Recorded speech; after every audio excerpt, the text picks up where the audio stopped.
Colleges and universities will need to be digital first if they even want the opportunity to offer an in-person experience.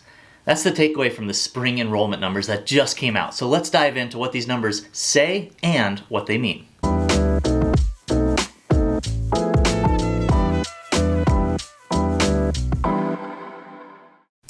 Hey everyone, welcome back. I'm Scott Meyer. If you're new to the channel, I'm a director of entrepreneurship. I work in higher ed and I'm passionate about scaled learning. So we're going to explore how we can scale learning and education on this channel. And today's going to be incredibly interesting because we're looking at new data that just came out talking about enrollment numbers in 2021 compared to 2020. So let's dive into those numbers and look at this important fact that it highlights, which is there's not only a massive shift in higher education that's coming, it's already here. Behavior is changing beneath our feet, and so we need to take action accordingly. As Phil Hill reported, the National Student Clearinghouse released the spring 2021 enrollment numbers, and frankly, it was worse than we could have expected. There was a 5.9% drop in spring enrollment this year compared to last year. And if you're a community college, it's much, much worse. Over 11% drop for community college enrollment. What was fascinating is the universities that were not affected by this.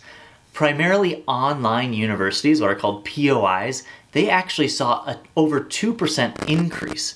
So when you compare an online university to a traditional university, there's more than a 7% swing in enrollment. What's more is that the percentage of young people dramatically shifted online.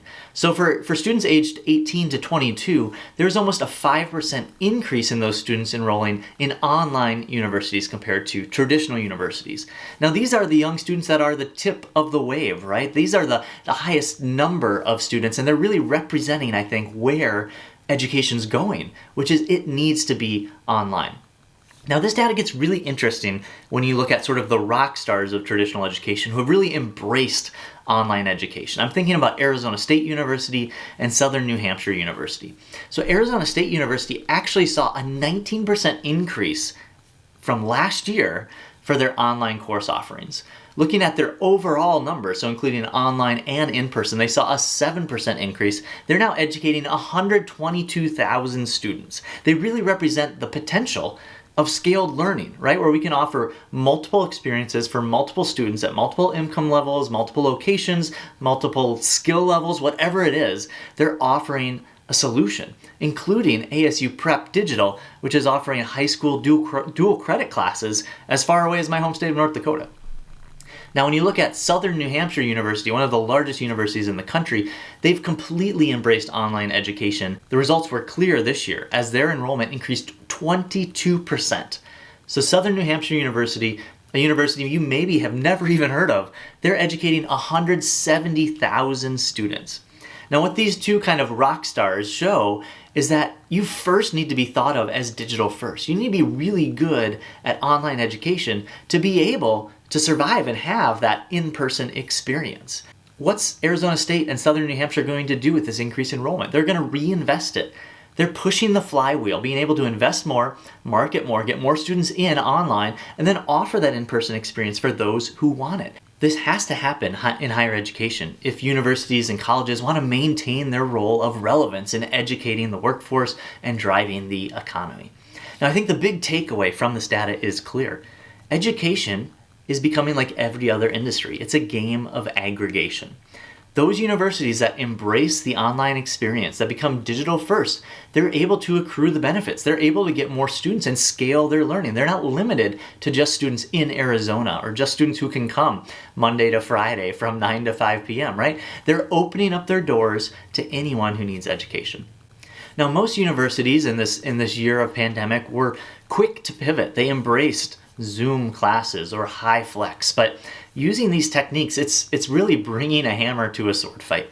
Just having classes that are offered on the internet is not the solution. You need to be digital first, natively digital.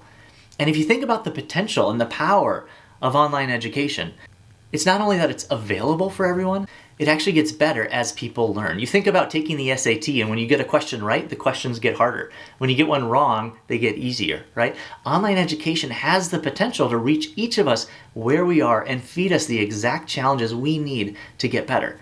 This doesn't happen in a Zoom class or a high flex class. But those universities who are embracing digital first are able to provide this superior experience and reinvest to continue to separate themselves. So just as we saw Google and Apple create a duopoly in mobile phones, or maybe Facebook and social media, I think that we're going to see the big universities that are embracing scale continue to grow and take enrollment from other universities. So the next step for universities is clear. It's time to not only offer online, but fully embrace it. How can you scale your educational offerings to everyone, whether they're in high school, college, whether they're adults, whether they're in the correctional facility, whether they are in a summer club? How do you get education everywhere so that you can stay relevant and reach students where they are at? The enrollment is dropping dramatically, and 2020 compared to 2019 wasn't any different. We saw decreased enrollment then. And so the decreased enrollment means fewer resources for traditional universities to invest.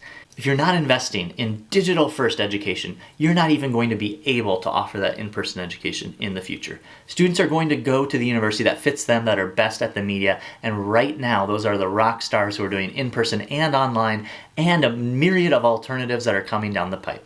Now in our next video, we're not going to just talk about demand side disruption, which we talked about today, meaning fewer people demanding or wanting to go to university, but also supply side disruption. There's a whole world of employers no longer looking at a bachelor's degree as a way to get a job. We're seeing millions of people take certificates that are being replacements for undergraduate education. We're going to talk about how the combination of demand side disruption and supply side disruption is totally changing higher ed. So smash that subscribe button so you get the next video. We look forward to talking to you soon about scaled learning.